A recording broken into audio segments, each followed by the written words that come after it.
Work hard for what you want in life.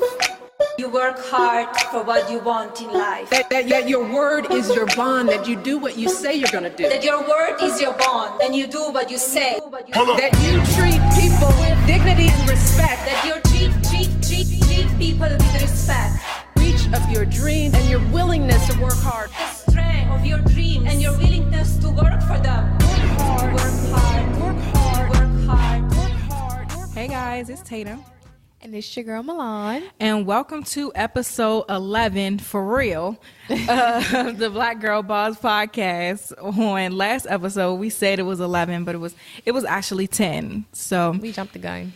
I know. We recording 2 episodes in one day because Milan is leaving me next week. So we're gonna get into today's discussion, and then at the end of the show, I'm gonna be answering questions solo dolo since she's gonna be gone. I got some business to handle, so I will be back. I'll let you guys know how the business adventure goes when I get back. So today we're going to be talking about this Forbes list of America's richest self-made women. So from Taylor Swift and Oprah Winfrey to Sheryl Sandberg and Susan, I cannot pronounce her last name. This is Forbes' second annual definitive ranking of the nation's 60 most successful trailblazers, including the founders of Gap, Spanx, Proactive, and Cliff Bar. I've never heard of Cliff Bar, have you? Mm-mm. I definitely know Spanx, definitely know Gap, definitely know Proactive, but I do not know Cliff Bar.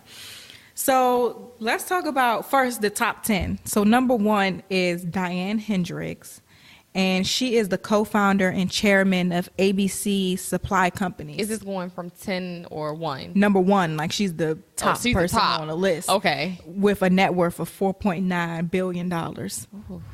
Right. So we've all seen ABC supply stores. Yeah. But we just don't have no business in them.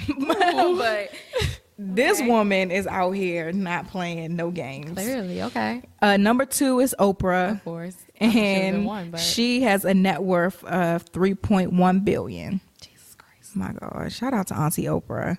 Number 3 is Judy Faulkner. She's the CEO of Epic Systems. You know what that is? Mm-hmm. What's that? I heard of her. I don't know what Epic Systems is, though, but I've heard of her. Okay, so she has a net worth of $2.4 billion. Like, we're still in the B's here. We're still in the B's. Number 3 is Doris Fisher, and she's the co-founder of Gap. So, you know, she's a little old. Gap been around for a long time. But she has a net worth of $2.4 billion. Jesus Christ. My God. These billions killing.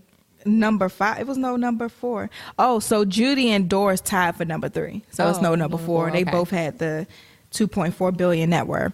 So number 5 is Jonelle Hunt. First of all, Jonelle sounds like a black girl name, and this is not a black girl. Jonelle. Like the mother name was like something with a nail. The dad name was John, so they like put them together. Right. She got to be mixed. She looked real white to me, but the net worth is $2.3 billion. It doesn't actually say what she does. This is, child, my goodness. So hold on, I clicked out of it. Let me go back. And then, so I'm not even going to read all of them, but I think, so number 9 is still $1.9 billion. So we ain't even got to the M's yet. Like, we still in the B's. Like, this is crazy. So they also show the youngest of the bunch. So these are the 4. So 4 of the women on the list are under 40. Everybody else is older. So number 60 was Taylor Swift. And Taylor Swift is 26, and she has a net worth of $250 million.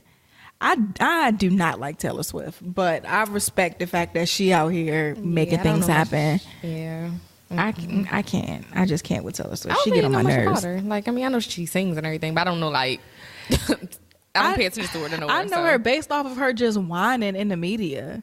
Yeah. Whether it be like that Nicki Minaj thing where... Oh, yeah, I do remember that. And she said something else in the media. I don't remember. Yeah, I don't know. I just feel like after Kanye'd her at the VMAs, she just took on like this victim role with everything. So she just always seemed to be whining. But I can't really get with Taylor Swift. Oh, the Kim Kardashian thing. And she was saying how, like, you know, how Kanye, one of his songs, he was like, I feel like me and Taylor might still have sex because I made that bitch famous. That song. Right. So she had an issue with that or something like that. And she was like whining and saying that she didn't approve that, and Kanye said she did, and then Kim Kardashian ended up dropping like recorded conversations. Like, it was a lot. See, this shows I don't pay attention to her. I'm not intrigued. Like, she doesn't do anything. She gets on my nerves. Yeah, no. Whenever I see her, because she's a country music star, I don't listen to country music, so whenever I see her, it's in my world. In my world. And in my world, she's always whining. So. Yeah. Whatever. She's a baby. She's trying to be America's sweetheart still. Yeah, she just need to be a grown-ass woman. But anyway, she's number 60 on the list. So despite whether she get on my nerves or not, she's making coins. She's number which one? Huh? She said she's number 60. Oh, so she has 200 and at the bottom of the totem pole, right? I don't care. At 26, shit, that's next year for me. If I had 250 million, I don't care if I was under the list. I'm good. I'm just saying she's like the last person though. Yeah. Okay. But she's on me, and everybody up here, I think the second youngest person is Sophia Amoroso, which is funny. She's popping up in all of our episodes. Everything now, right? But she's the second, and that might change now with the bankruptcy, so I'm not sure. So ignoring Sophia and going to the next person is, of course, Beyonce. So the second youngest is Sophia, and then the third youngest is Beyonce. So by the time Taylor is 32, her joint might be in the B's. You never know. Hopefully. Yeah, so shout out to her. So on this list, though, there's only 2 black women, Beyonce and Oprah. And I don't really know how I feel about that, because to me it sends the message of the only way that we can, and I won't say the only way, but I don't see anything else where we're being recognized of this caliber. And I'm not trying to say like Forbes is shading black people, because they're solely going off of net worth. So they're going off facts. This isn't an opinion-based list. So to me, it's like, why is it that we aren't acquiring this type of wealth unless we're entertainers? Right. Or are they only looking in that area for black women in entertainment? If that makes sense what I'm asking. Like, are they not looking anywhere else? And is like that the stigma in their mind that black women can only be successful if it's in entertainment? So that's where they look first. They don't look anywhere else for black women? Well, I don't think so, because this list is solely off of net worth. So I don't think they're really looking anywhere specific for the people. I think they're just literally just compiling net worth. So they actually talk about it. So hold on. It says their methodology is to compile net worth. Hold on, my phone keeps skipping. Okay. To compile net worth, we value private companies by speaking with an array of outside experts and conservatively comparing the companies with public competitors. In cases in which women started businesses with and still share with their husbands, we've assigned them half of that combined wealth. So Beyonce might have been higher on the list if they included Jay-Z, but they actually just split it. People's wealth in half. And they said, we calculated the stakes in public companies using stock prices from May 13. For entertainers, we based our estimate on net lifetime earnings. Real estate, art, and other assets were also factored in where applicable. To be eligible for this list, women had to have substantially made their own fortunes and be U.S. citizens or longtime residents. We attempted to vet these numbers with all list entrants. Many cooperated, some didn't. So basically they tried to verify with the women if they could, but if they didn't cooperate, then that is what it is. Gotcha. And so they also give like who was reporting. So they're really giving names. They letting you know these are all the people that we worked with to come up with this accurate list. So I don't think it's any bias. I mean, that's fair. If that's the way they came up with it. So it just still disturbs me, because it's like, why aren't we building this type of wealth? Like, what are we not doing? Outside of entertainment, what are we not doing? It goes back to what black women, what millionaires do differently. Are we not meeting those points that we discussed? Are we not staying consistent? Like, what is it? Like, that's a great question. I really think like the foundation might be a lack of proper financial literacy education in our community. Okay. because in our community, it's like, what happens in this house stays in this house, and you don't talk about money too. So aside from like the household issues, money is also that taboo subject that you don't talk about. Like comedians and stuff joke all the time about how we be having bills in our names as infants because our parents, are putting bills in our names. But that's true. I know I had some mail coming when I was a kid. I'm trying to figure out why the light bill in my name. You know what I mean? So I think that that's part of it. And these affluent white communities, they teach their kids this stuff. They teach them about money. They want them to continue the family name. You got to continue this.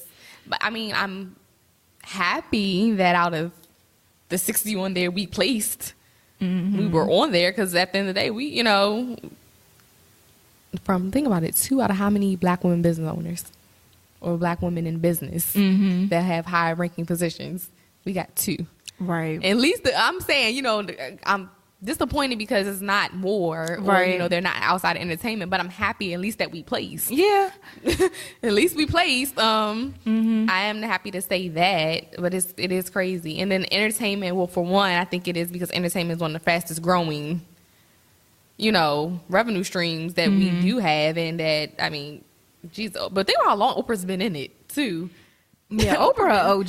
Oprah been in it in a while. And Oprah really did, though, work from the ground up and got fired as a news reporter. So I think it's more so maybe Beyonce in question, because I think Oprah is a really good example of hard work and consistency. Like, she really built her empire just by working hard. You know what I mean? She wasn't... And investing, making moves. Like, and making moves, like with Weight Watchers. Yeah. With her getting that 10%, they even mentioned in an article, her getting that 10% stake in Weight Watchers shot her net worth up. And not only did she... And I thought this was such a boss move that she did. Not only did she acquire a 10% stake, she made herself the spokesperson to ensure she was going to make her money back. Because people love Oprah. Love her. And they not going to... Weight Watchers saying, "Oh no, you can't be the spokesperson." And Oprah is somebody who was always been criticized for like her weight and stuff. So she's like that was such a great move. She was the perfect person to be the spokesperson for that. Smart. I love Oprah. She's That's just my girl. Okay, I don't care nobody say. Honey went and got her own Auntie like O. If you ever network, yes, she got her own network. Auntie O, when you listen to this, can you just, come to DC? I just want a hug. That's it. I just want to shake your hand. You don't need to hug me. Oh my gosh. Oprah is everything. Tell you that you're great. Beyonce, y'all know how I feel about Beyonce. So. But Beyonce, on the other hand, I'm a stan, but, I can still speak about Beyonce objectively. She got her capital based off of entertainment and touring and just being great and making great music and people buying that. And then... Yeah, and so then she used that money to fund like her business endeavors. So I can respect that, but then Ivy Park Fashion came out. That was a good one because a lot of people, whether they work out or not, my line sister, she wears it. And she don't go to the gym at all, Jamila. Well, people just wear these days wear yoga pants, as the white people call them. We call them leggings, but people just wear that to go to the grocery store on the weekend. But it was a good investment because whether people working out or not, they love her. They love the idea, the concept of it, so they went out. And the stuff is cute. And did it. Yeah, it's definitely cute. I'm not purchasing it because I like Nike. That's just me. I like Nike. And some people think it costs too much, but it's also sold in Nordstrom's and Topshop. So it's actually priced perfectly for their demographic. That's true. That's very true. So those are business moves that she's done that's placed her there. But again, it goes back to the question, what are we that aren't in those positions of entertainment not doing? So I think that's a question that us black girl bosses should carry on now that we know this list and one day want to be on Forbes. Being on Forbes, you done made it. Exactly. You are there. Exactly. You done hit it. So I think that's a question, even for us, we should continue to think about that daily as we continue our businesses.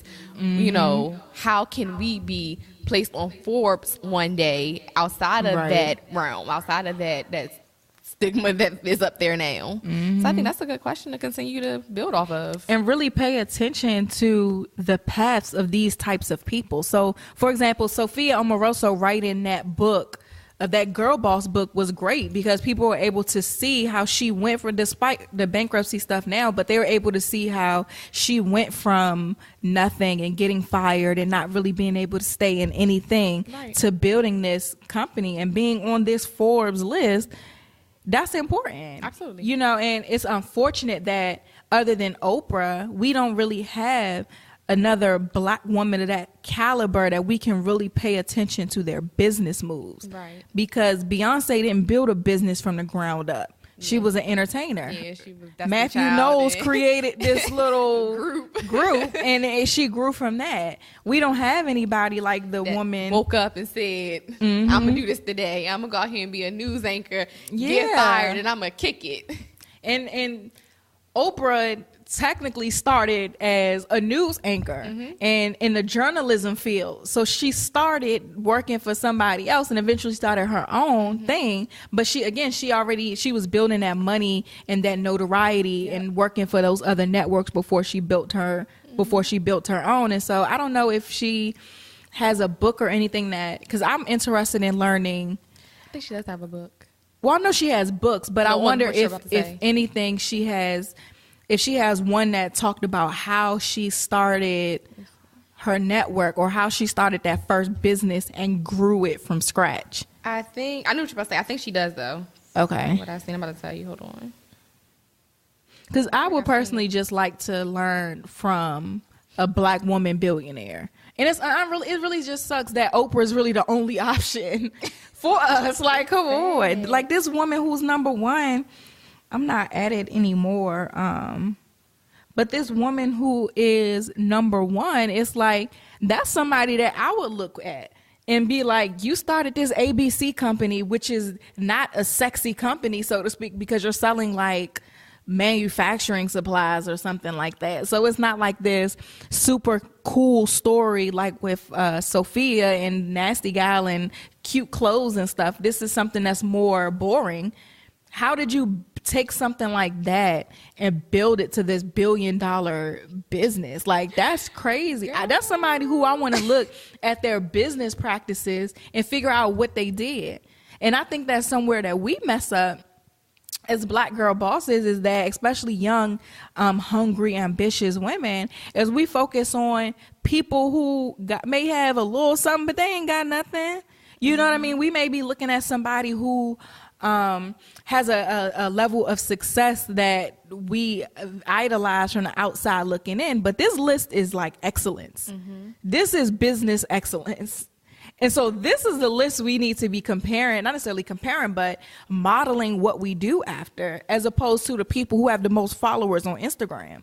Absolutely. I think that's a huge lesson. And me finding this article, this is something that I'm going to do more research on the people on this list, because if I'm following the business model of somebody who grew what was the highest? I think it was a 4-point-something billion dollar. 4.6, I think. Yeah, a $4.6 billion empire. I want to learn from you, because I don't need $4.6 billion. Let's be clear. I do not. It would be nice. I don't.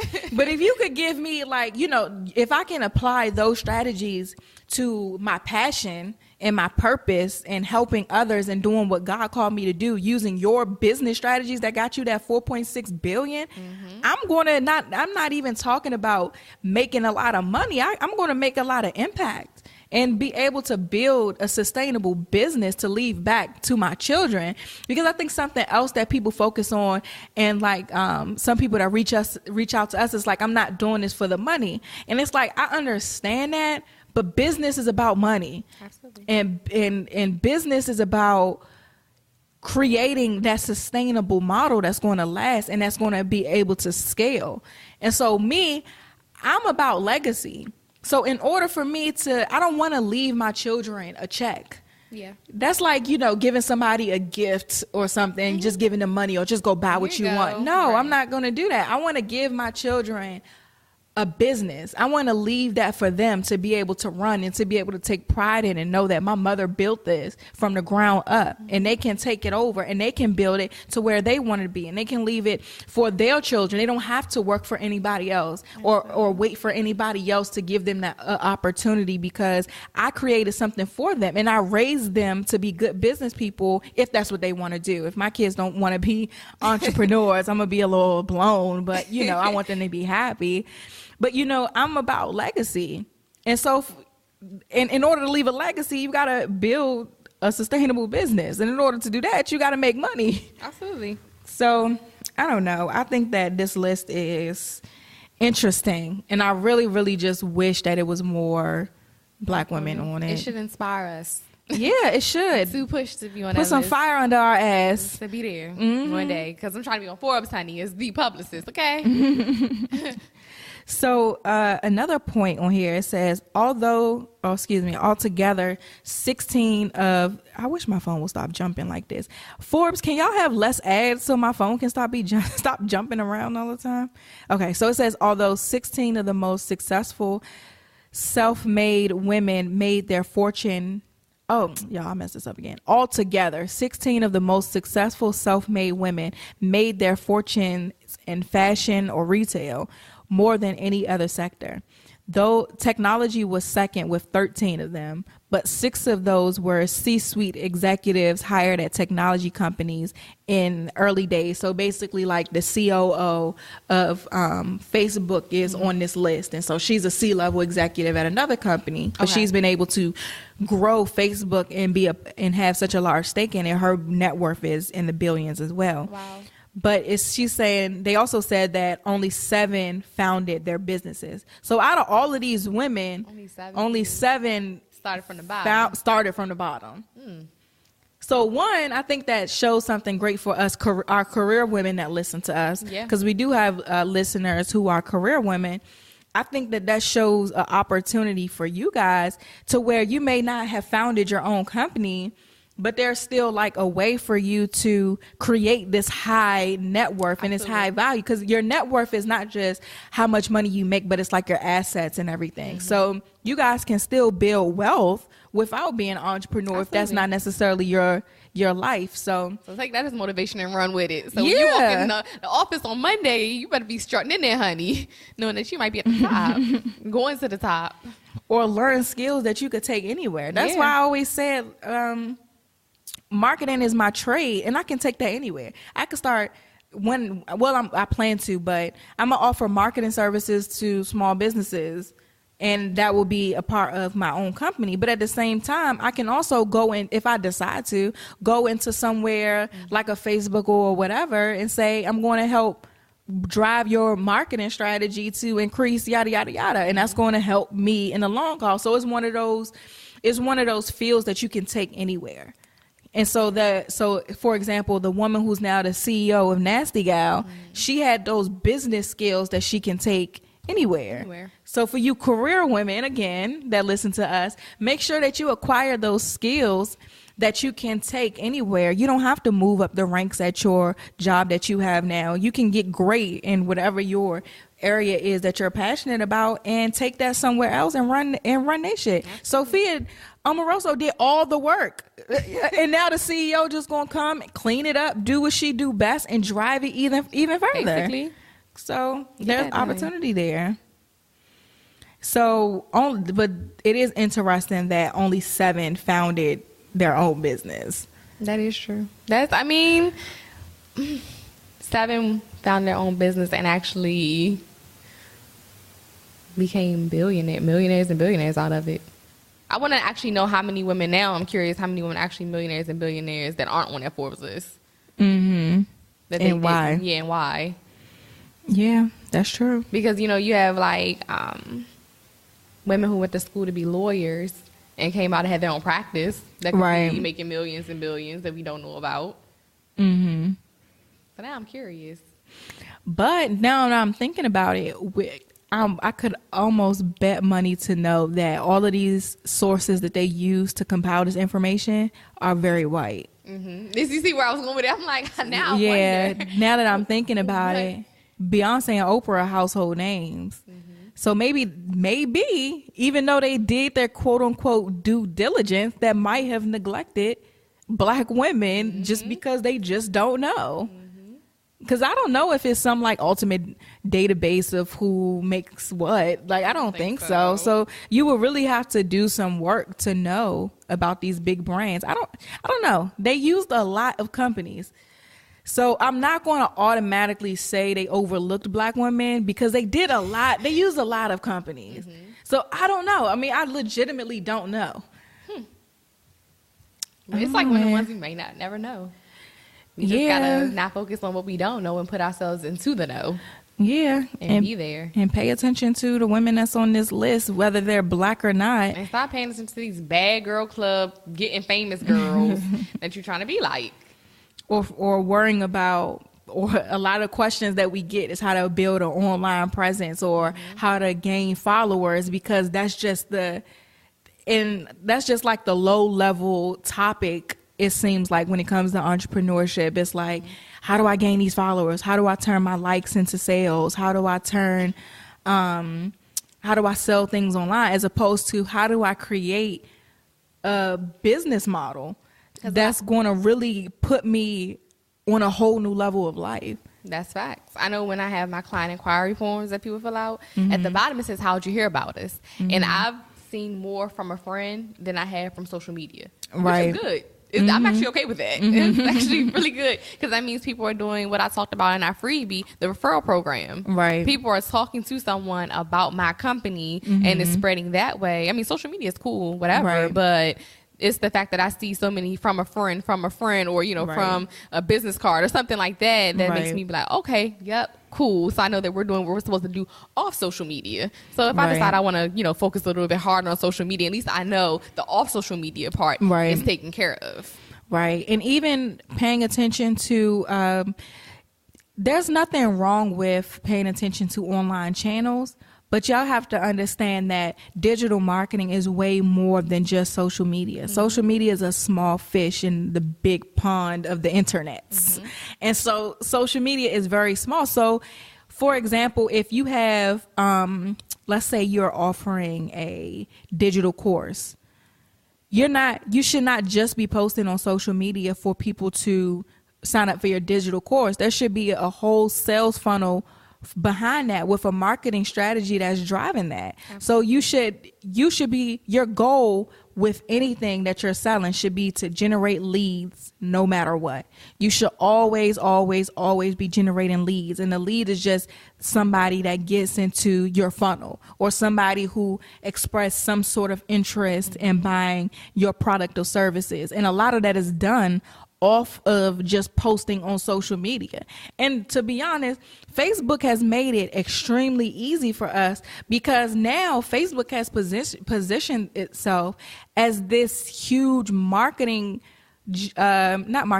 huge digital advertising giant to play around with. Now you don't have to reach out to blogs to get a banner ad or something on their page. You can go right to Facebook and be like, and narrow down your target audience. You can do some A/B testing to see what works better, and drive that to get those leads, and then make sure everything else in your funnel and marketing strategy is in place so that you're funneling these people down to ultimately make that sale. But it's way more than just posting on social media.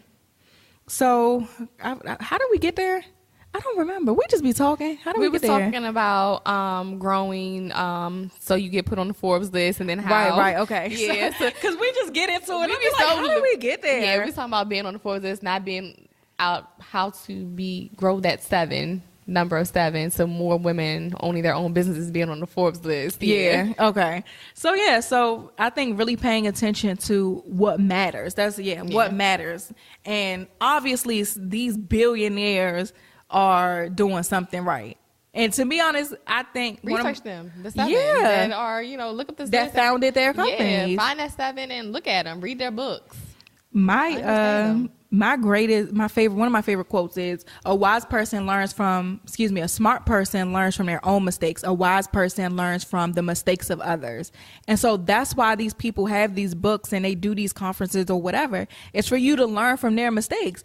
So like I said before, if you making $4.6 billion, what did you do business wise? Or not making, but if you have a net worth of $4.6 billion, what are you doing? Because that's something I want to leave in my legacy. So absolutely. I'm going to be paying attention to what it is that you're doing. And unfortunately, it's not a lot of Black people there. But if I have to learn from Becky in order to teach Brianna, then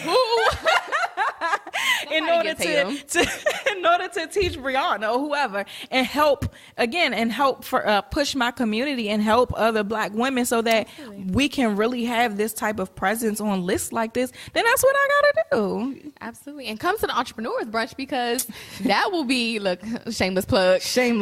No, but I'm saying seriously, because you all will be sharing those type of insights on what's made you successful, marketing and advertising tools that you've used and you've utilized that have worked and have not worked. So they can write down both what have worked and what have not worked, so they can try the have not works for you, and then you're telling them also what you would have done differently, so they can take that and run with it. And understand that there's no one size fit all. Yeah. You have the thing about, my favorite saying, marketing and stuff, right? The thing about like marketing and stuff is you have to pay attention to it. You do something and you realize, like, you pay attention to things like your conversion rates and those conversion percentages to know what works and what doesn't. Like, all right, so I'm gonna put less money into the influencer marketing strategy, and I'm gonna put a little bit more money into Facebook ads, because Facebook ads are giving me the best return on my investment as opposed to the influencer marketing. Yeah. Size 2, size 4, sis. Remember that. I can never preach it enough. So let me find this article. One of the women on the list, and she's a minority, which I think is super dope, even though she's not Black. Her name is Toni Ko, and so she started NYX Cosmetics. We all know what that is. Okay, in her 20s, and she made millions off of it, and she actually just sold her company to L'Oreal for $500 million. I guess she make millions off of it. That matte spray is like $6 a bottle. But their prices went up, didn't they? You heard me? $6 a bottle. But that matte spray, we're going to get the matte spray when you finish your makeup, because you want your makeup to be stuck. You're not going nowhere else. You're not going nowhere else. And it's bomb. I guess she is making $1 million, because I'm buying like 2 bottles every time I go. I remember NYX was just like the cheap cosmetics section in the beauty supply store. That worked. And then all of a sudden, NYX was like the product to use, because she saw that it worked. That's crazy. Cashing out on her. Like, because I'm just thinking about it now, just like reading her stories, trying to figure out, like, how did NYX get so popping? And she even talked about in her story, it's an article on Cosmopolitan. So I'm gonna link all the articles, y'all, so you can go back and read what we're talking about. And she was saying how she noticed a random spike in sales. And so she was like, and again, that's paying attention to what's going on. And she's like, well, why did this happen? They was about to discontinue this certain eyeliner, but then the sales went up. And so she realized that that's when YouTube was coming out. And so one of the popular YouTubers, makeup artists, whatever, they were using it. And then the sales went up. So then she started putting more money into the influencer marketing strategy, because that was what was driving her revenue. And I was about to say that. I was like, if you pay attention to a lot of the YouTubers and makeup artists, right, I think that through every, like, when they list their products they use, you'll see in every single one of their products, NYX was used somewhere in there. Like, it doesn't matter who it is. I've seen it so often. It could be the matte spray. It could be the eyeliner. It could be that eyebrow, what is it that y'all use? I don't know. I use a pencil, but it's like a thicker, can't think of it. It's like that. Yeah, it's like a wax-ish kind of. For your eyebrows. They use that. Like, it's so many that I've seen. I'm like, dang, like, she really does. It's taking off. So I can see it. Yeah, because I've recently was looking at a bunch of makeup tutorials on YouTube, because I don't really like beating my face every day. I think that takes way too much time. I'm just not like that. But I was looking at it because I was tired of like paying makeup artists every time I wanted to go somewhere. I would just prefer to learn how to do it myself so I could just save my money. So I'm looking at all these different tutorials trying to figure out which products to buy. And the way I figure stuff out is whatever I see the most is most likely what I'm going to get. Right. And so NYX was always there. I think I ended up buying something. It might have been the spray, the finisher spray. No, I had this finisher spray. I bought something else. But I bought a NYX product because that's what all the black girls that face was buying. So that's what I did. But her story is it's a good rags to riches story. So her and her family moved to the U.S. from South Korea when she was 13. She didn't speak any English or nothing. And so her mom actually had a store in wherever they moved to.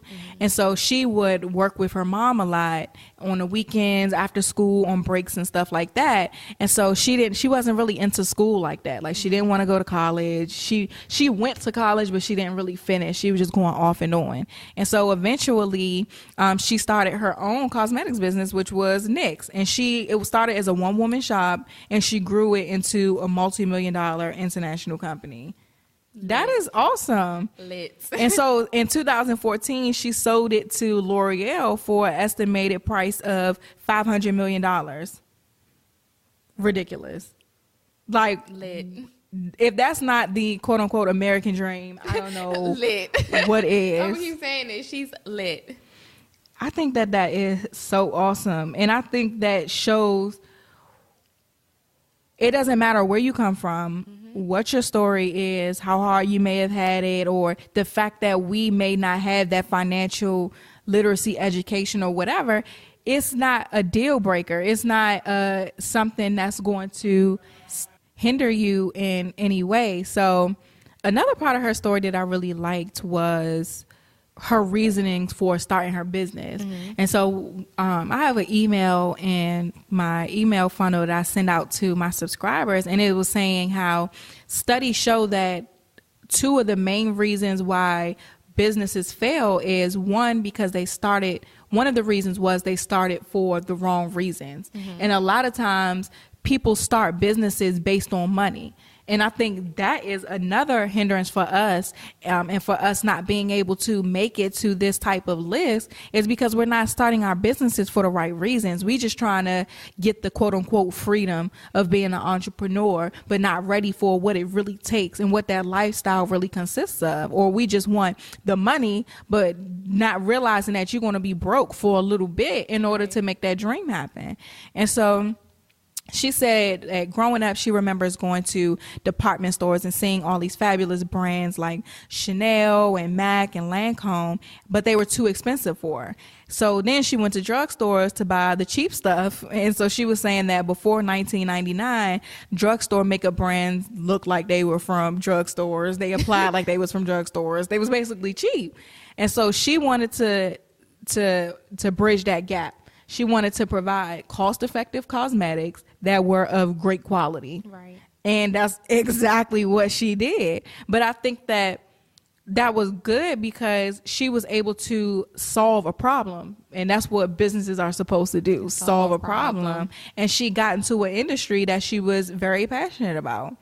So I thought that was pretty dope. Like, I love it. And she even said like how her mom was telling her, don't be afraid to take risks and do whatever you want to do, because even if you fail, it's better to fail when you're younger and to have that experiences.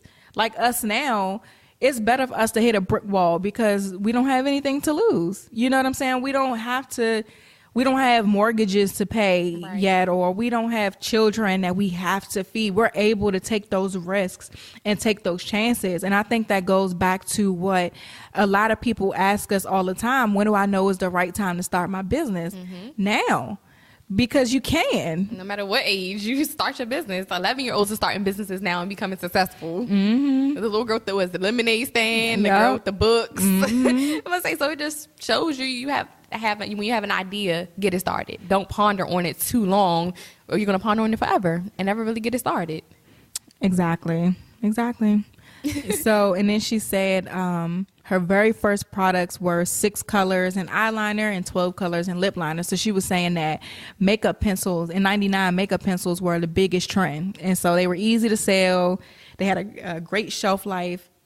meaning you can keep them for a long period of time before they expire, and they were in demand at the time. So that's perfect. And she had already knew a little bit about the wholesale business based off of working with her mother.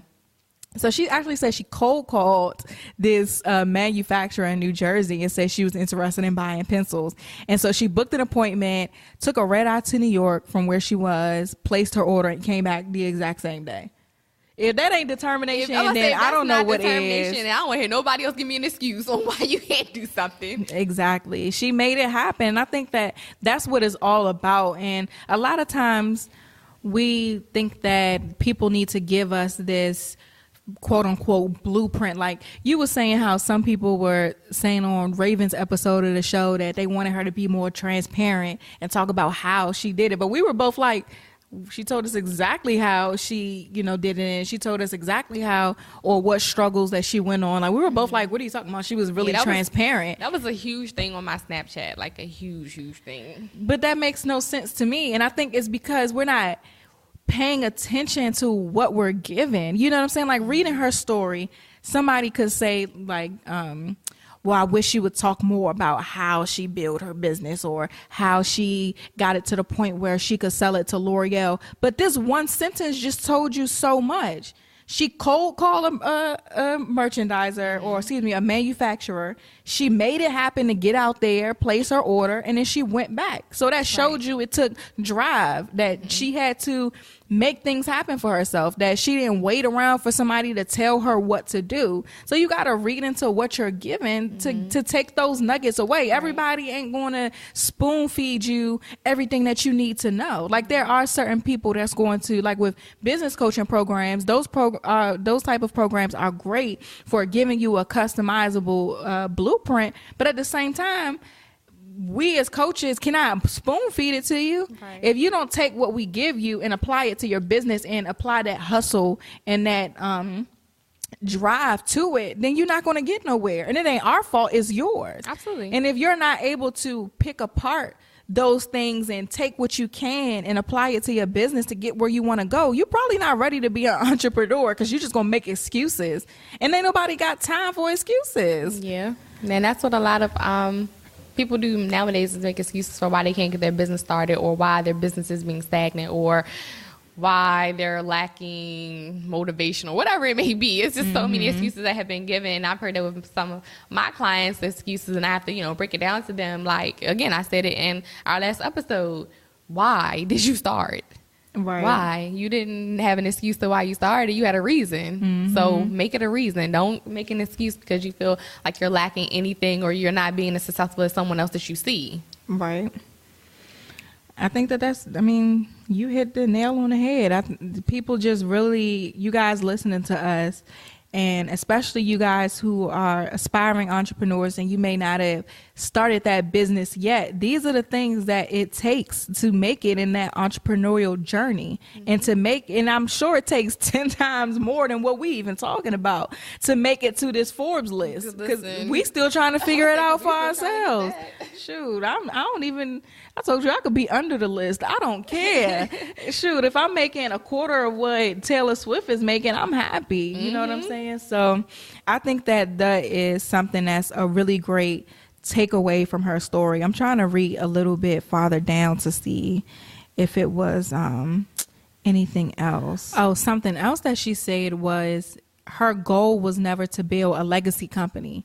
She wanted to build a company and sell it. And originally she thought that she wanted to retire. So when she sold to L'Oreal, she was just like, oh, well, time to retire. I thought I wanted to just be on the beach and drink margaritas. And then she was like, yeah, nah, this ain't it. So she's now working on another company that she wants to build. And so she was saying that she wants to build 3 companies and sell them before she retires. She doesn't even want to build a legacy. And then she was saying that she wanted to prove that the American dream is not broken.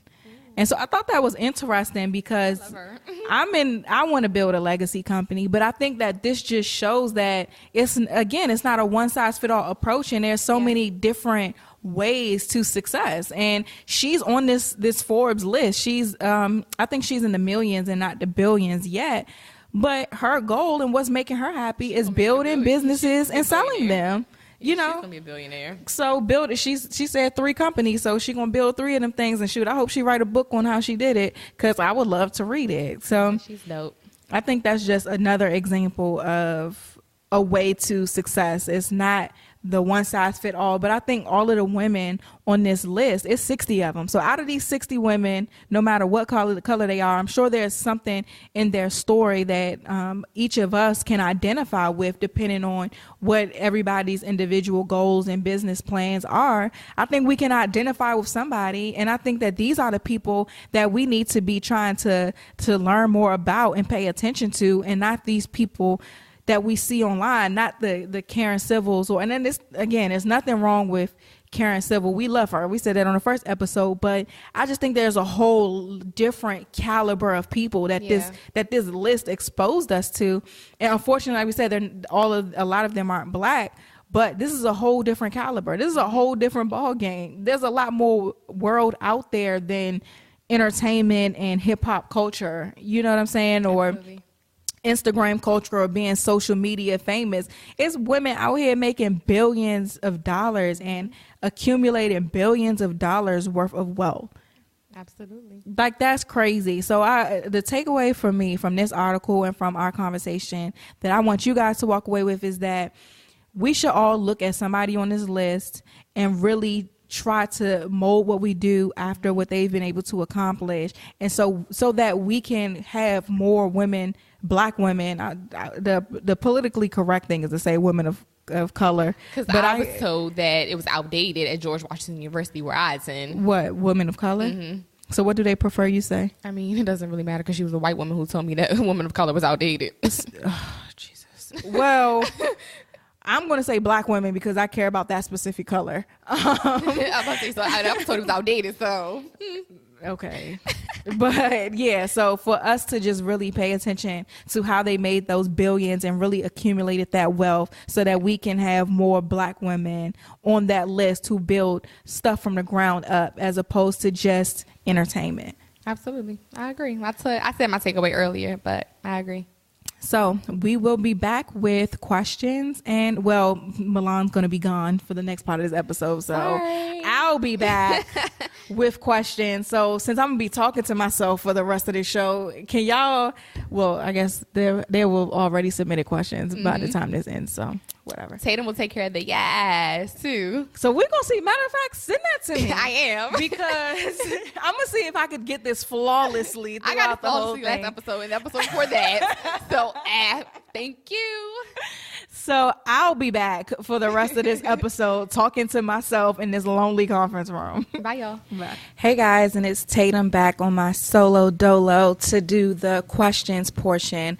So thank you guys so much for submitting your questions to us. And as usual, if you have a question to answer that you would like us to answer on the show, please send us a message on Instagram at blackgirlbosses, or you can send us an email at blackgirlbosses@gmail.com. So the first question comes from Bree.A. Simone. Tatum, in your next podcast, can you please explain more about your marketing background?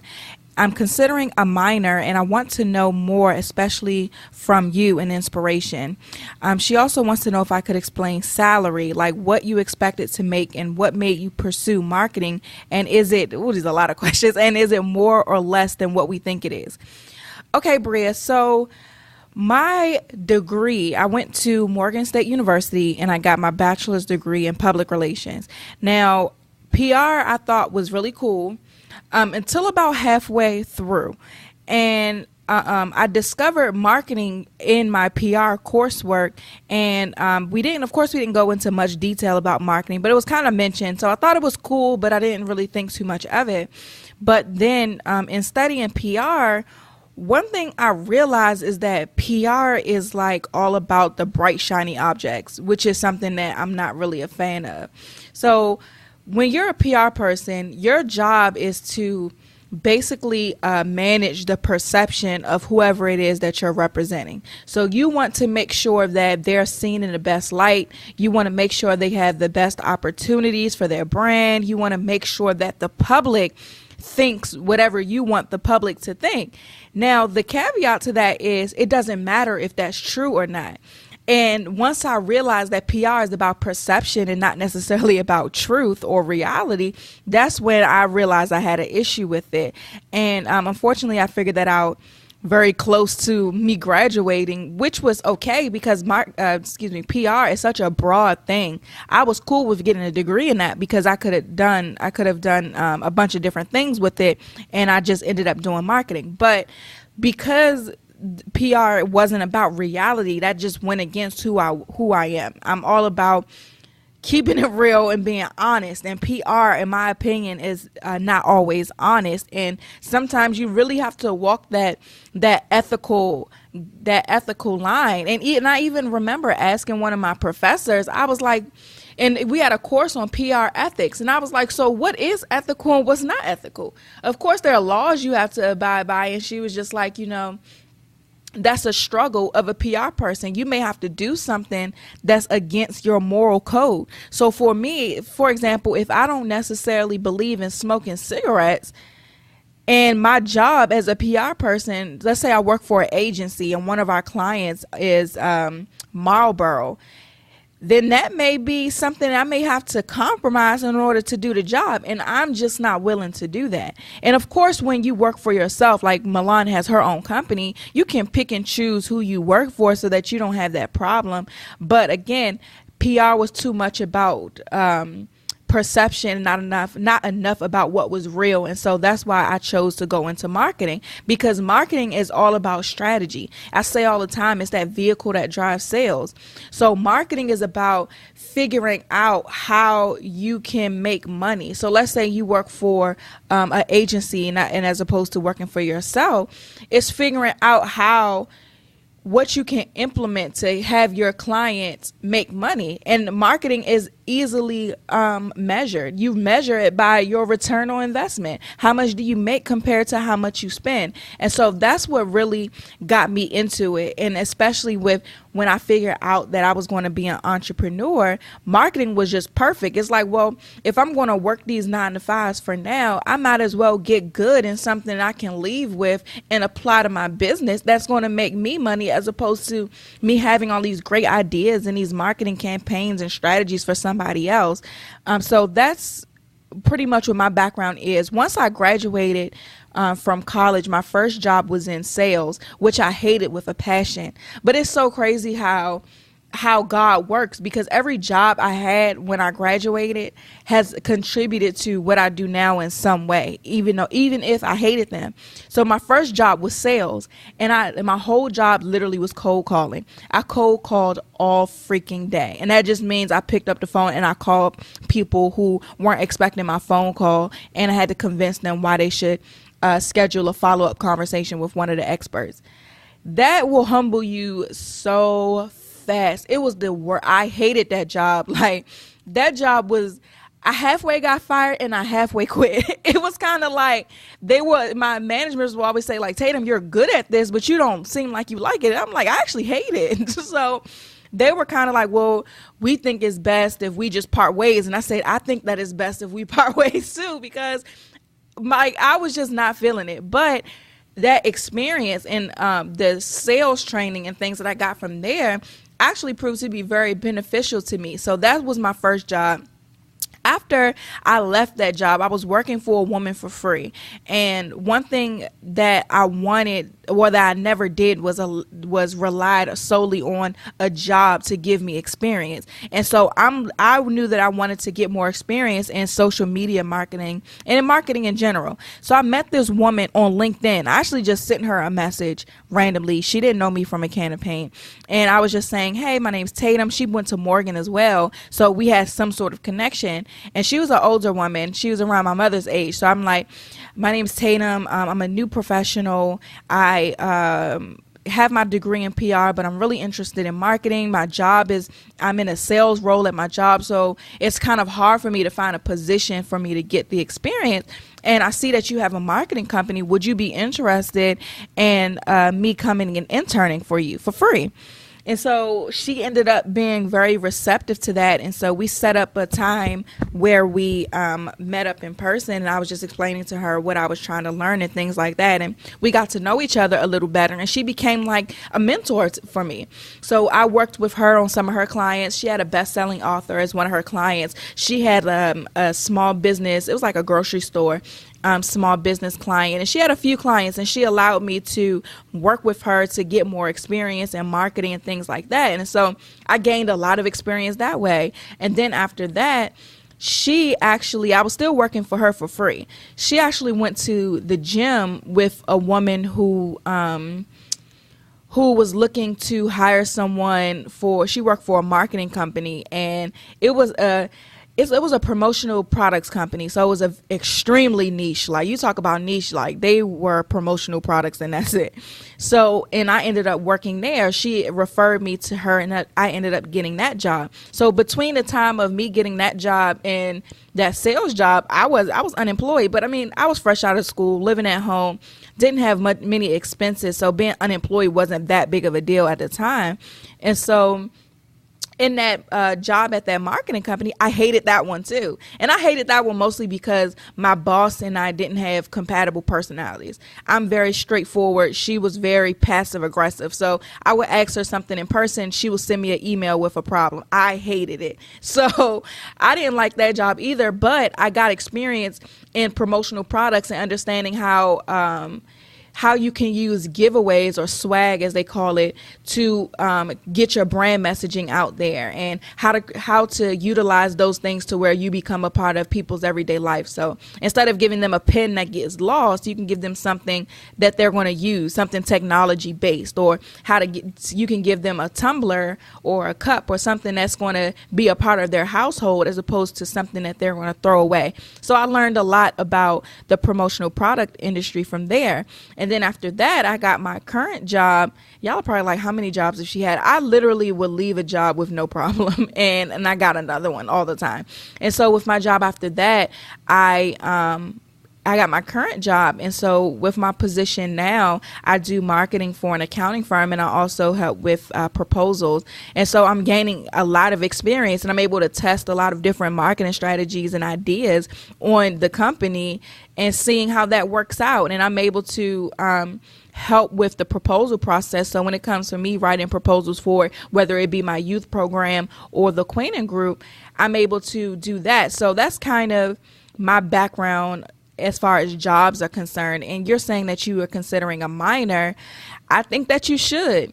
Why not? You know what I'm saying? The thing about marketing is it's so directly business related. And so I think that you will get a lot of education that will allow you to apply that to business and anywhere, really. I think that marketing is something you can take anywhere. She said, could you explain salary? Like, okay, salary is a very important subject to know when you're looking for a job. Salary, first you have to start with how much you need to make in order to sustain a life. And just because you're graduating college and moving back home doesn't mean that you necessarily have to ask for a super low salary. There are plenty of websites, use like Glassdoor or salary.com to see what the salary range is for your area. But I live in the DC area, so the cost of living is higher, so the salaries will be higher. So I might say I make X amount a year. You might be like, oh my gosh, that's a lot. But taking into the factoring in that cost of living is not necessarily that much. So I didn't really know what to expect to make when I graduated. I did a lot of Googling and comparing, and I did a lot of research on whatever company I was talking to at the time to give them a salary range that was reasonable for both me and what they were already paying people. But also a little tidbit is, if you want to do something in marketing or communications, then I would suggest that you work for, it depends. Actually, let me take that back.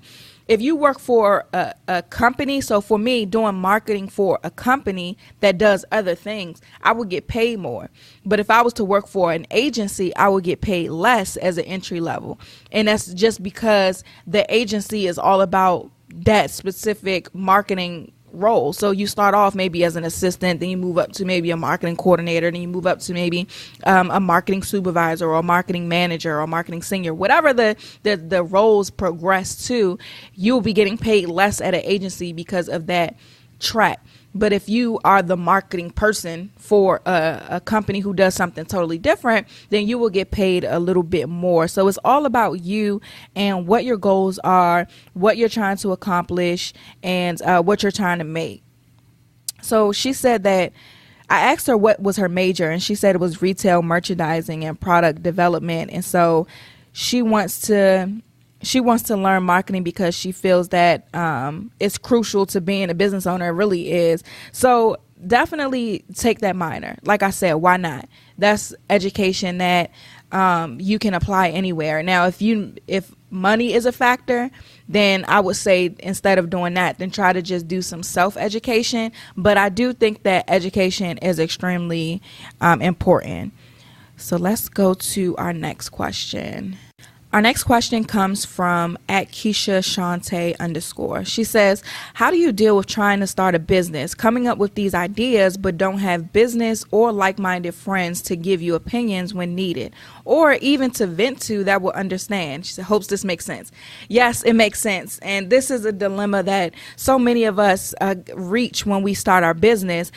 And I think the first thing is to understand that everybody is not meant to be an entrepreneur. And that is totally okay. I think that career women are some of the most respectable women ever, because it just takes a particular person to be able to hustle and work hard and do everything that it takes to advance and excel in a career. So you have to first understand that.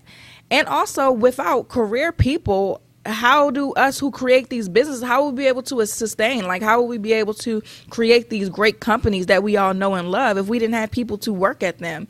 So in first understanding that everybody is not meant to be an entrepreneur, it will allow you to be a little bit easier on the people that are in your life. Your friends are not always going to understand, and that's okay. Like I said, it's totally okay. And those friends may not be the people you need to run ideas by, because why are you running ideas by them? First thing about that, do you want them to give you a heads up or a head nod like, yeah, that's a good idea? Even if they do that, what basis are they basing that opinion on? If you have a bunch of people who know nothing about running a business or nothing, or not even in your target audience, asking them what they think about something really is unmerited. Like, it really doesn't matter what they think. And I'm not saying that to be mean. It's just, it doesn't matter what they think, because you're not selling to them, or they have no experience or knowledge to base what their opinion is on. They only are basing their opinion on if they like it or not. And to me, that's not really good enough for me to take somebody's advice and run with it. I want to talk to somebody who's in my target audience and get their opinion on it, because then now you have some type of basis on what you're saying. Like, I'm trying to get to know you and what you think as the person that, or as a member of this group that I'm selling to. So that's the first thing, understanding that everybody's not willing to be an entrepreneur, and that your friends aren't necessarily the best people to get advice from. Also, there's nothing wrong with that, because it provides an opportunity for you to make new friends. So it provides an opportunity for you to get those business besties, for you to go to these different networking events, and for you to meet different business-minded women that you can run ideas by, who understand what it is that you're going through. They may have been there before, or they may have tried what you're thinking about trying, and they can give you that feedback on how it worked out for them. So with the friends thing, be easy on your friends, because they're all not going to understand. And it's okay, because sometimes you just need your friends to be your friends. And I think Malik posted about this recently, and she was just like, I don't really want my friends or need my friends to buy my products or to subscribe to my subscription box. I need them to just be my friends. And I think that that's so true, because I feel the same way about that. most of my friends have been, we've been friends for years. I have the same crew of friends who've been down with me since I think middle school is one of my longest friendships.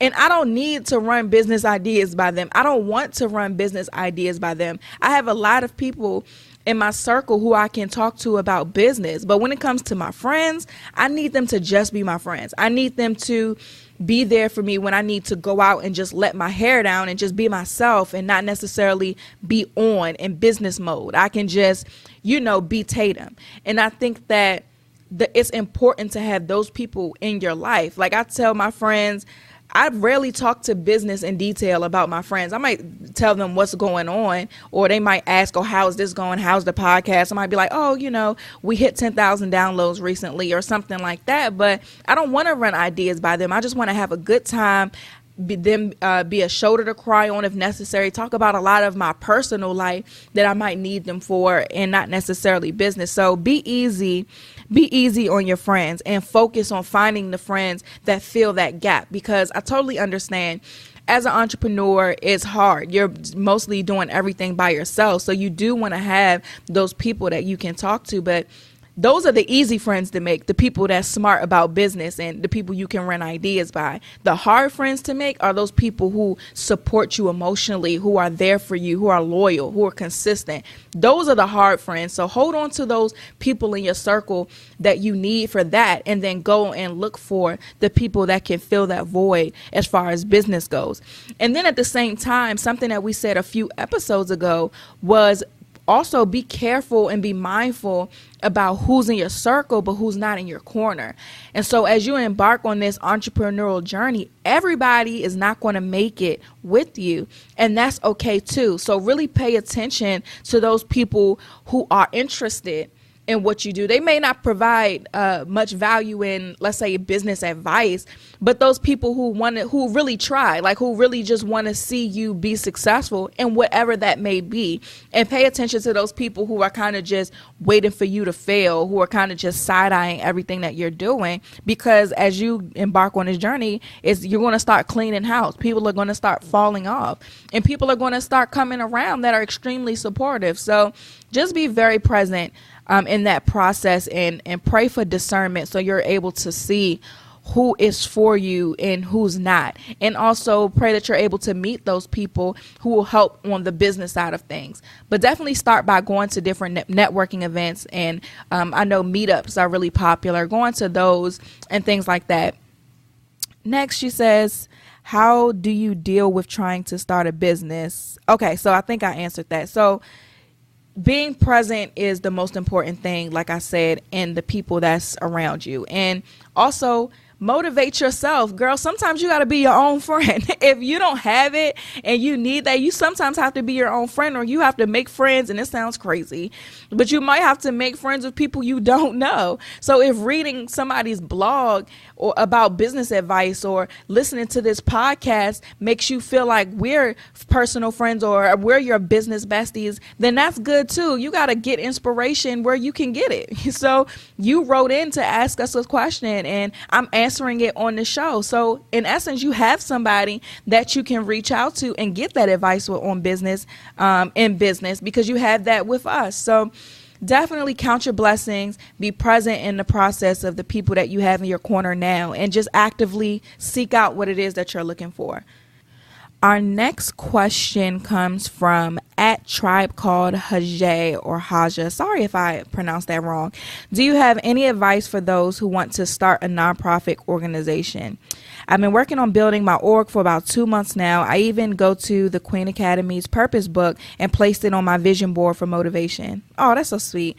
Thank you. So yes, if you want to start a nonprofit, of course, the first thing is to figure out what you want to start your nonprofit around, who it is that you want to help, what's the purpose of your nonprofit. And also keep in mind, and I get a lot of questions about nonprofits. Keep in mind that a nonprofit is an organization that has to be approved by the IRS.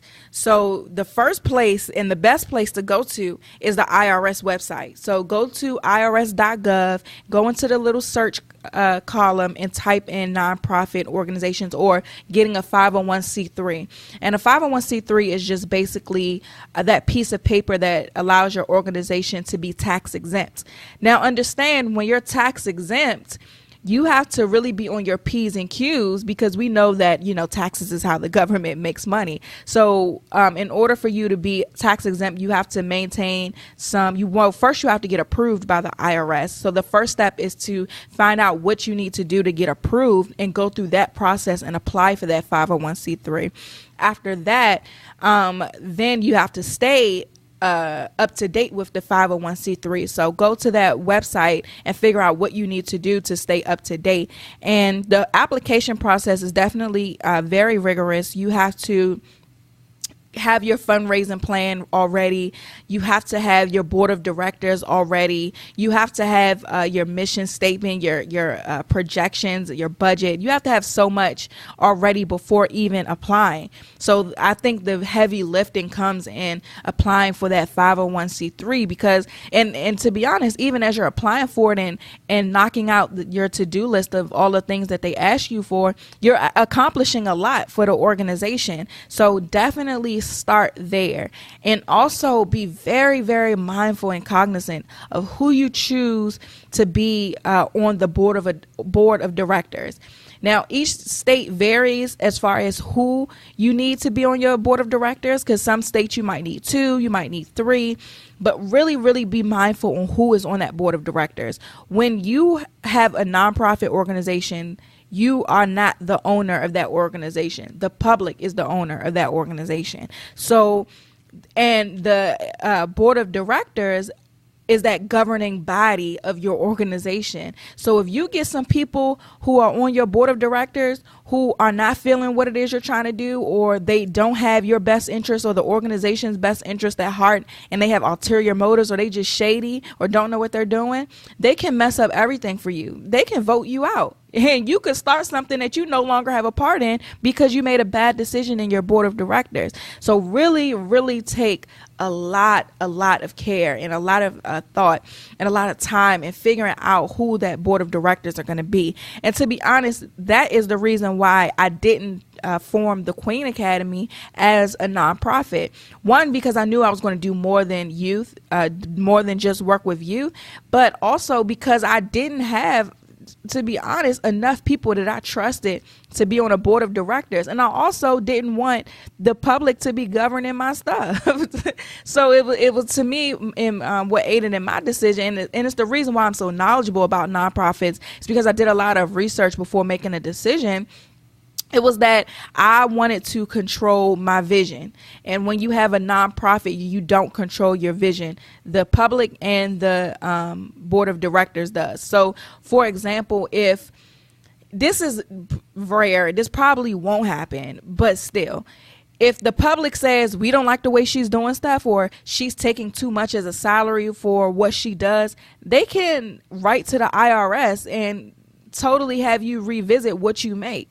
And that, of course, that's a worst case scenario, but that's what it is. Or you can have a board of directors who decide they don't like you no more, or they don't like how you're leading them, or they don't like what's going on, and they want to totally do something different, and they vote you out. And then what? Like I said before, then somebody else is controlling your vision. And just me personally, I like to plan for worst case scenarios. And those are 2 worst case scenarios I couldn't deal with, which is why I didn't choose the Queen Academy to be a nonprofit. And that's something that you should really think of as well. If you don't want to go the nonprofit route, are you willing to do what it takes to grow a business? That's something that a lot of people aren't really willing to do. So that nonprofit route is a little bit better. And you can run a nonprofit as a business, let's be clear. But at the same time, it's just that governing factor is just a little bit different. So really do your research and weigh the pros and cons. And even if you do decide to go through with a business as opposed to a nonprofit, you can have a nonprofit entity under your business. So just think about those things and really do your research to figure out what option works best for you. So the next question comes from at trust.me-daddy. Trust me, daddy. Okay. She said that I've been wanting to start a hair company for a while now. In parentheses, she said, I know everyone is doing it now. And for a minute, I couldn't think of a name, but I finally got one. Congratulations. Should I go ahead and buy the domain or get it trademarked, even though I don't have a business plan or anything else concrete, just an idea and a name? Thanks for the advice. So as far as the domain name goes, yes, buy the domain name, because that domain name can be gone tomorrow. This can be an idea that you have today, and you're like, well, I'm going to wait to get my domain when I have all my ducks in a row, when I feel like I have all my ducks in a row. And then the domain name be gone, and then you have to go back to square one. So if your domain name is available now, go ahead and buy it. It's literally like a $5 to $20. It's a less than $20 investment, depending on what the domain name is. So definitely go buy that domain name right now. As far as the trademark goes, this one, I think that you first go search and see if your name, what you're looking to trademark, is available. Secondly, this is a little bit more of an investment than a domain name is. So you should definitely make sure that you understand that if you change things that you're going to have to get another trademark. But I don't think the investment is actually too much. Go to the U.S. Patent and Trademark Office website, USTPO, whatever website, and figure out how much that is. I don't even remember, but definitely buy that domain name ASAP, because that's the easiest thing to go. I remember when I was trying to buy the Queen Academy's domain name, it wasn't available, and I was so upset because it was like, oh my goodness, now I have to go back and rethink the name of my company and all this other stuff. So I kind of just prayed about it and like waited. And then like 2 weeks later, and I checked it like every week, and almost every day I checked to see if this domain name would be available, because when I saw that it was taken, I also was able to find out when it'll be up to be renewed. So that the renewal time was actually coming up. So I just waited as opposed to trying to think of a new name. So I prayed about it. I waited, and about 2 weeks later, after checking all them times, the name was available. And that, soon as I saw that, I bought it. Did not waste any time, because that person could have just missed their renewal date, and then they might have been wanting to go back and renew it again. But that small little window, I bought it. And so the same way that I did that, somebody can do that with the name that you want. So definitely buy that that domain name. And also, you said that I don't have anything else concrete, like a business plan. The thing about business plans is they're great exercise to really iron out the details of your business. But I personally think, and this is just my opinion, that they waste time because things change.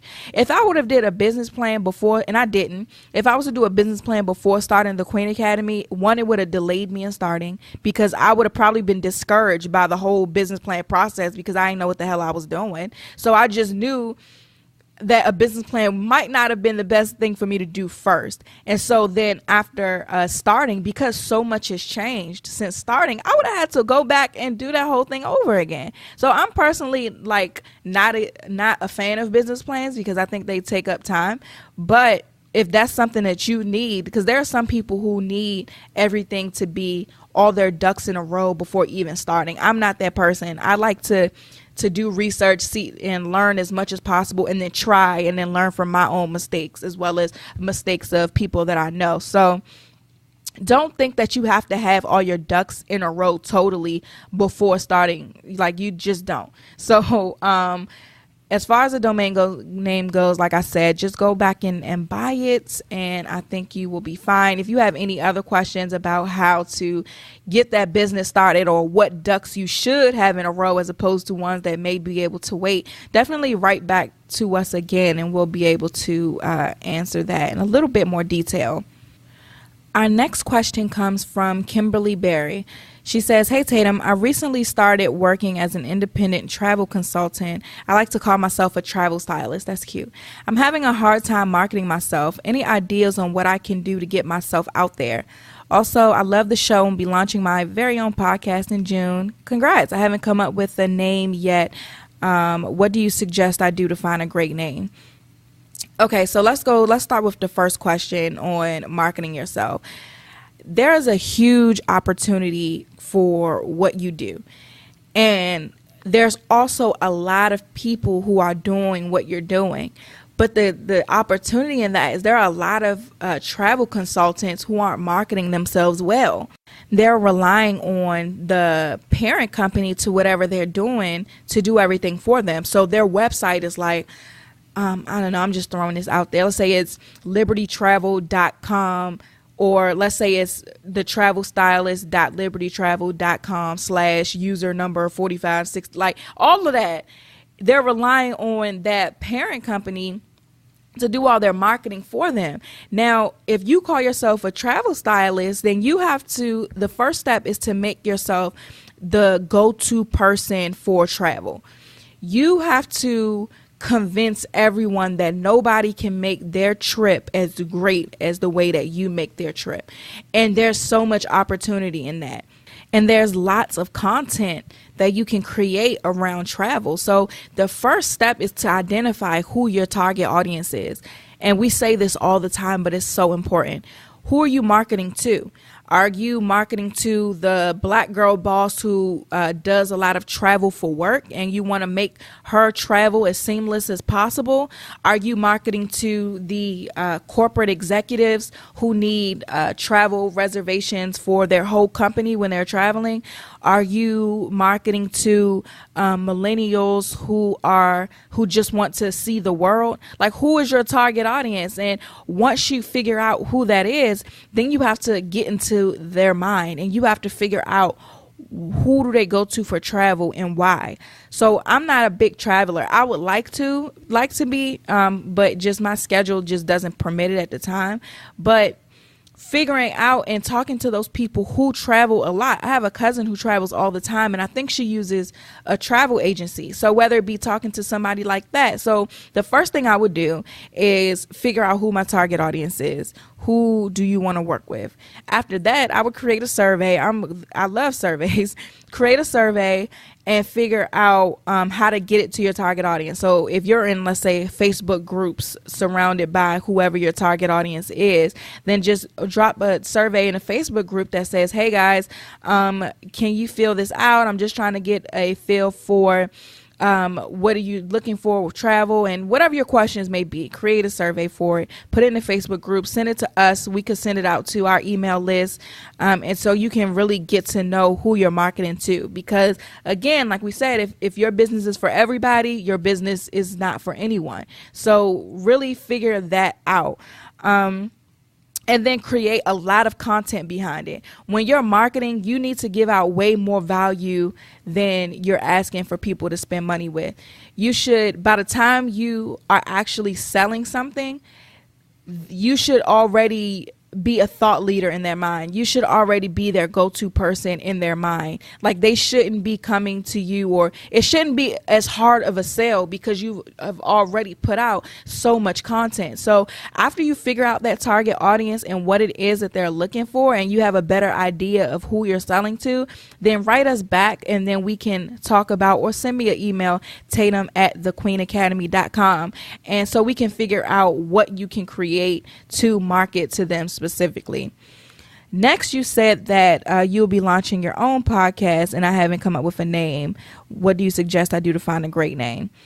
It depends. I think that's something that you really have to just think about and really figure out, again, that target audience. What attracts them? Do they listen? Do they even listen to podcasts?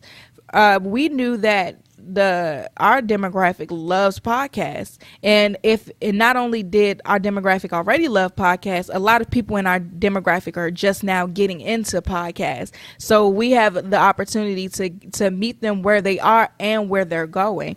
And so when I came up with the name for our podcast, I wanted to be very simple and very straightforward, and the Black Girl Boss Podcast was it. We're marketing to Black women in business, and we know that Black women in business are very active when it comes to working with other Black women in business. We're very good at working with each other, and so I wanted it to be clear who this podcast was for. So when you're searching for stuff, we're searchable. So if you're searching for Girl Boss, you're going to find our podcast. Or if you're in the business category of iTunes, you're going to find our podcast. If you're looking for us, you're going to find us. And that's why I came up with the name, because it's very, very straightforward. So with you, travel should definitely be in your name. Now, as far as anything else, I would really just think about it and figure out what it is that your target audience is looking for and position yourself to be ready when they come looking for you. Our next question comes from Courtney Anderson. Hey, Tatum, my question for you is, what business apps do you think every Black girl boss should have on their phone, like apps for graphics, scheduling, etc.?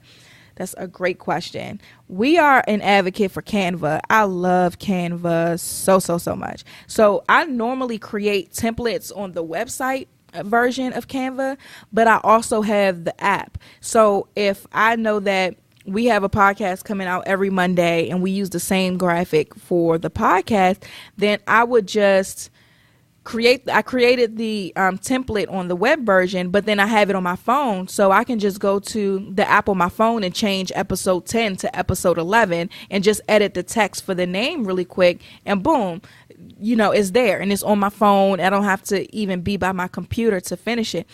I really think it's a little annoying to do a whole graphic from scratch on the Canva app, just because your thumb might hit the wrong thing. It might just get a little irritating. But they also have really cute templates for social media. So I'm actually opening it up now as I'm recording this. And so on the Instagram tab, they have some really cute templates. So if I wanted to create a quick graphic for my page, then I can do that there as well. So Canva is awesome. What else? QuickBooks is awesome.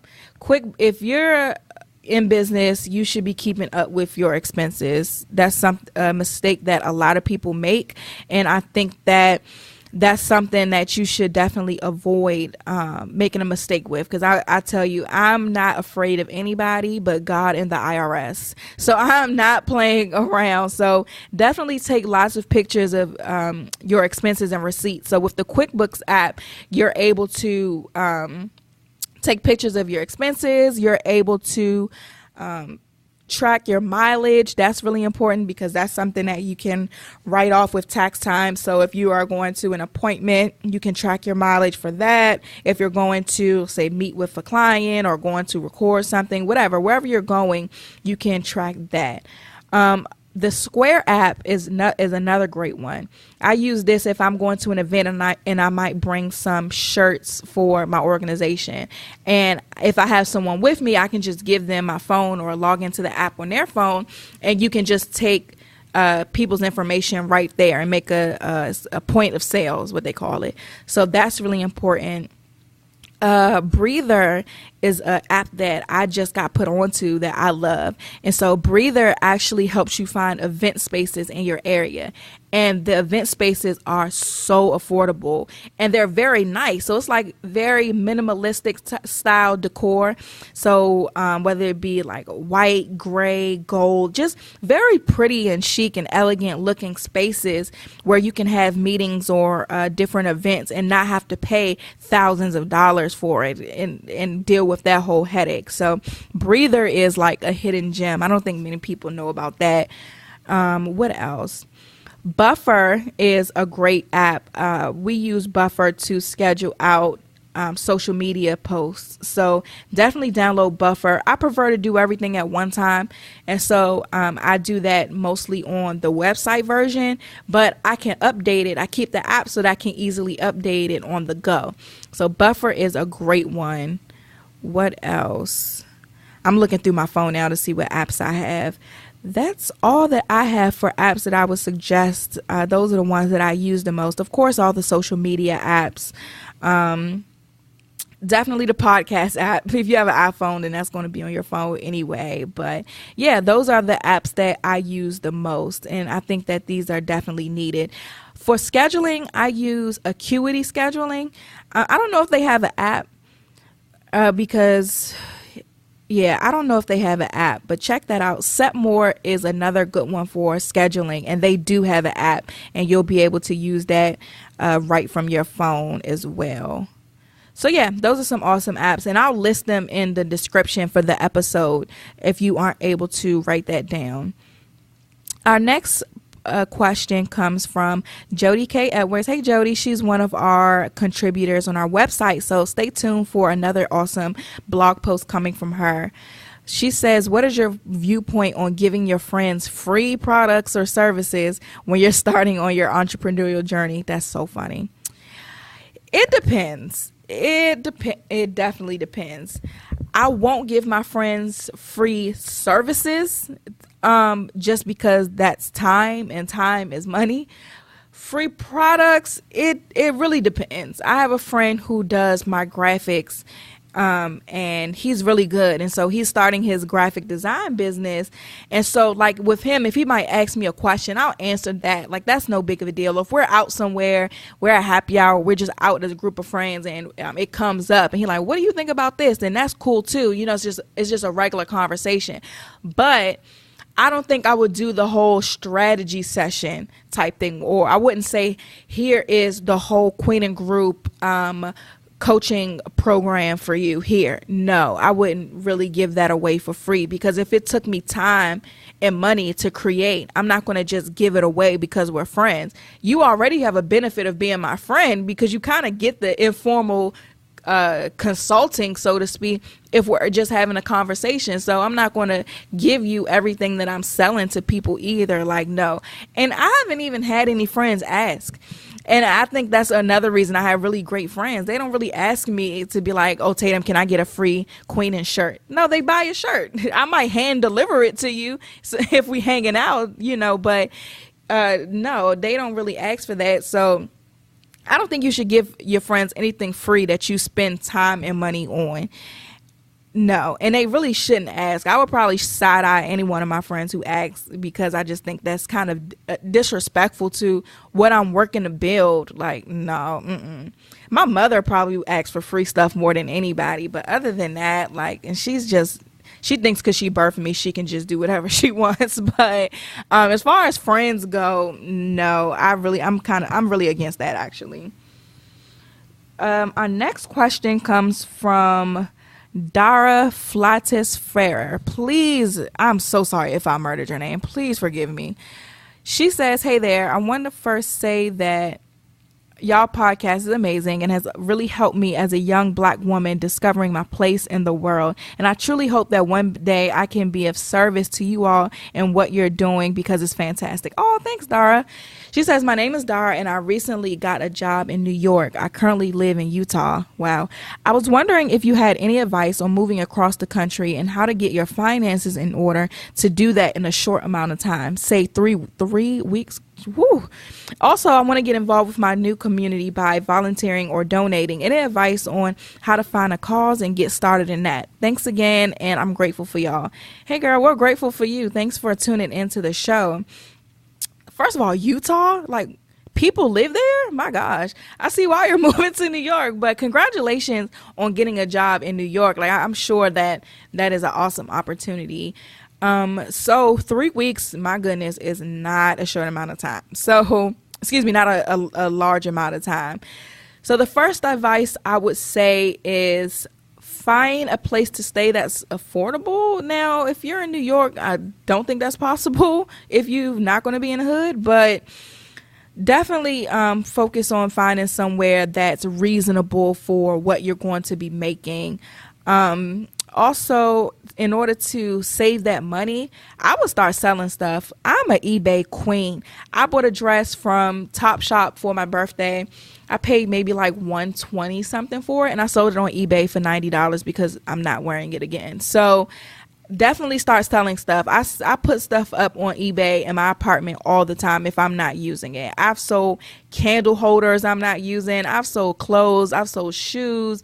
I've sold hats. I've sold decorative items. Just start putting stuff up on eBay, and those things sell pretty quickly if they're priced correctly. So first things first, start selling stuff. Second thing is start visiting your budget and seeing where you could scale back. So if you have $100 a week food budget. See if you can eat for less than that for these next 3 weeks and save that extra money. Also, if you are driving a lot where you are and you're, I was going to say public transportation, but you live in Utah. I don't know if they have that, but if they do, try taking public transportation for a little bit to save the money that you would be spending on gas. Also, I would start asking my family for money. Like, hey guys, I'm moving to the big city. Donations will be welcome. Like, any type of housewarming gifts or something they can give or something. I would definitely ask my family for money. Also, it's tax season. I don't know if you got your refund check or if you're getting one. Definitely save the tax refund that you have. I will hope you already have savings, but if not, those are some things that you can start doing to save money immediately. Also, she says, I want to get involved with my new community by volunteering or donating. Any advice?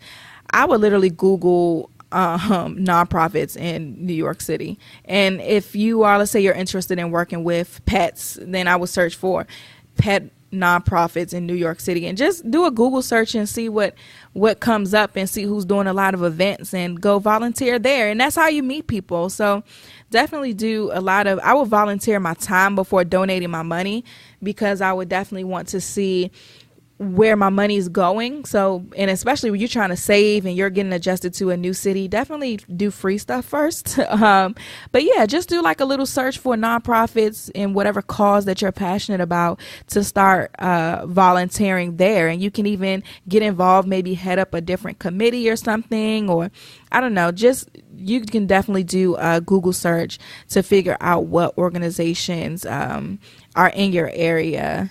But yes, congratulations on getting that job. I'm so happy for you. Write us back and let us know how it worked out. I know 3 weeks is like right around the corner. So good luck. Definitely keep us posted on how that goes. And our next question, I think this is our last question, comes from Live Magical. She said, hey, Tatum and Milan. First off, you and Milan are my spirit animals. Your podcast has inspired me so much, and I hope to have my own podcast one day. I recently started my blog site, Live Magical Blog, at livemagicalblog.com. It is specifically for women of color, and I've been working my buns off to produce great content, build social media, and generate more traffic to my site. I work full-time at an advertising agency, and I'm just about over it, girl, aren't we all? My goal is to blog full-time one day, but getting my content out to other brown girls has been a struggle. I'm trying not to get too consumed in the numbers, but I want my content to stick. I'm from Selma and still live in Alabama, and have been asked several times why I haven't opened my blog up to all women instead of just black women. I've been adamant about sticking to my target audience because I feel like black female millennials need our own representation. Absolutely. However, getting my target to visit, share, and be consistent with my site has been harder than I thought. I love to read and write, and I know my content is good enough for a career in blogging. What tips do you have to build my traffic, reach more of my target audience, and expand my followers outside of Alabama? Jasmine. Hey, Jasmine, I definitely agree with you in that you don't need to open up your blog to all women if that's not what you want to do. If your target audience is black women, millennials, then that's who your target audience is. And whoever want to be all lives matter about it can just go somewhere else. But to answer your question, I think you should really consider collaboration. Find those people who already have the audience that you want, and then see if you can contribute to their blog for free. And just ask them, just reach out to them and see what it is that they do, and if they'll be open to it. Shoot your shot. Like, you never know what would happen. So that's the first thing I would do, is try to impede on other people's audiences in an attempt to drive traffic back to my own. Also, here I go with this survey thing again. I would figure out what my target audience wants to read and see if my content is aligning with that. What are black millennial women into right now? And what is your niche as far as blogging goes? Are you more focused on like beauty or fashion or business? Like, what is your niche? So I will really figure out that first, and then figure out if the content that I'm providing is what my target audience wants. And then also figure out how you can diversify your content. So see if posting videos gets you more of a reaction than actual text blogs. See if maybe audios get you more traffic than text blogs. And also, I would hope that you have some sort of analytics tool connected to your website, like Google Analytics.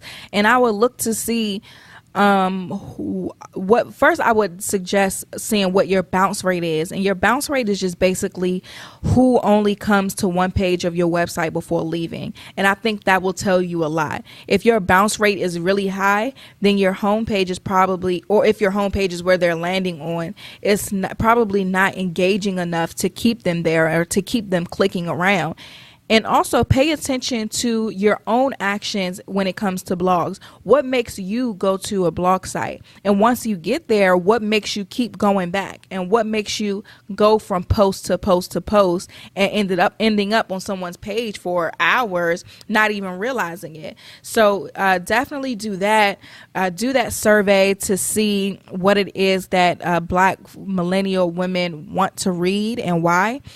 And since you provided your blog, I clicked on it, and on your homepage, if I was to just, let's say, come across this, I wouldn't continue on reading into the blog. And I'm going to tell you why.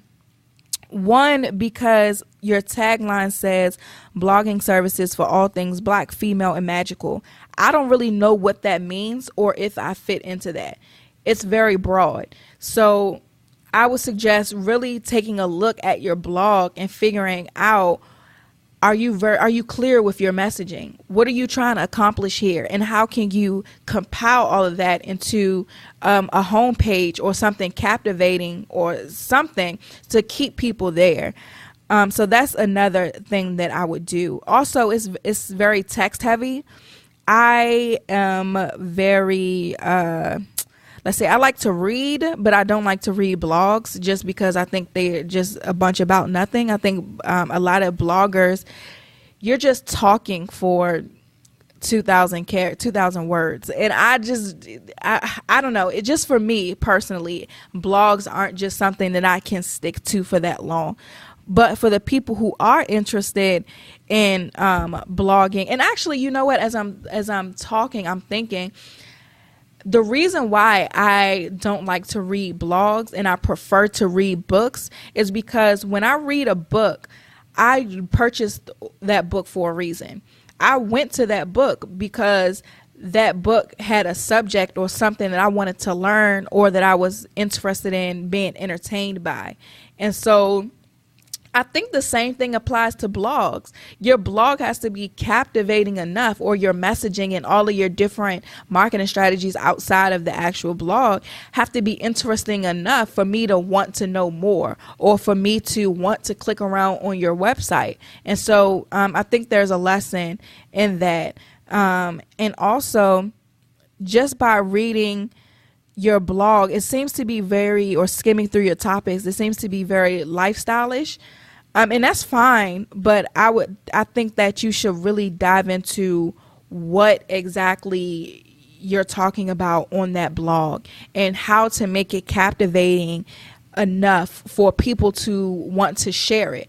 Because when people share something, it's because they want other people to look into it. It's because they were so entertained by it or moved by it or whatever by it enough to click that share button. So now it's like, if people aren't doing that, is the problem that you're not targeting the right people, or is the problem that the content isn't interesting enough or to your target audience for them to want to share it? Because like I said earlier in this question segment, Black women, we're very supportive of each other. Like, we were quick. I know I'm quick to share something like, this is so cool. Look at this. Or it's so much Black girl magic going on.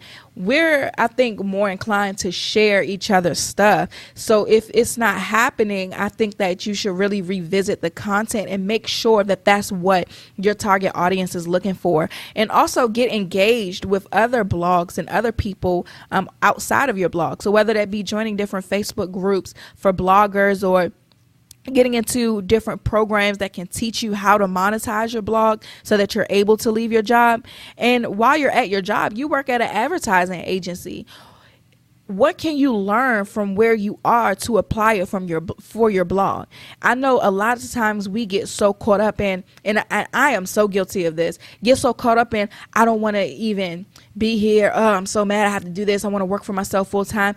And in that thought process, you kind of get away from the positive of it, which is you have basically a full-time investor. What can you learn while you're at your job to apply for your business, to apply to your business? What kind of skill sets, what kind of advertising skills can you get from your job that you can apply to your blog?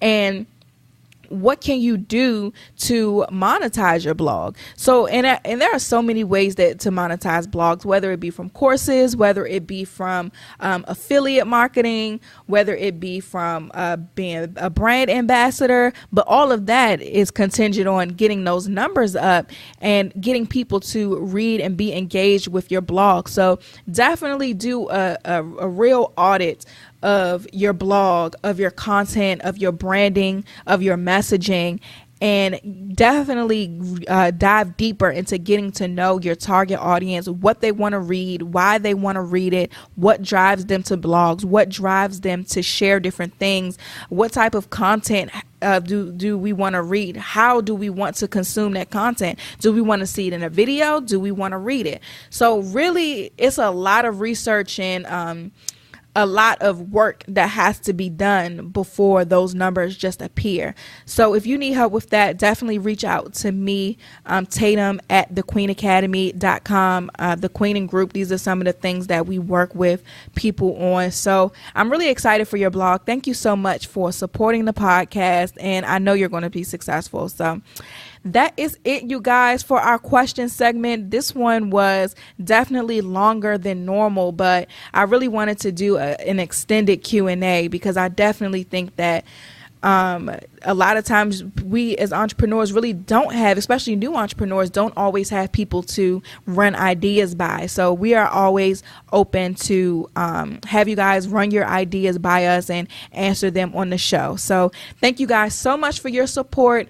I also want to note, you guys, now we're not doing wins of the week this week because to be honest, I just been busy and didn't put the call out there for them. But we reached 10,000 downloads for the podcast. Whoop, whoop, whoop, whoop. I don't have the little yes button. I forgot to ask Milan to send it to me. But I just want to say thank you guys so much for all of your support of the Black Girl Boss podcast.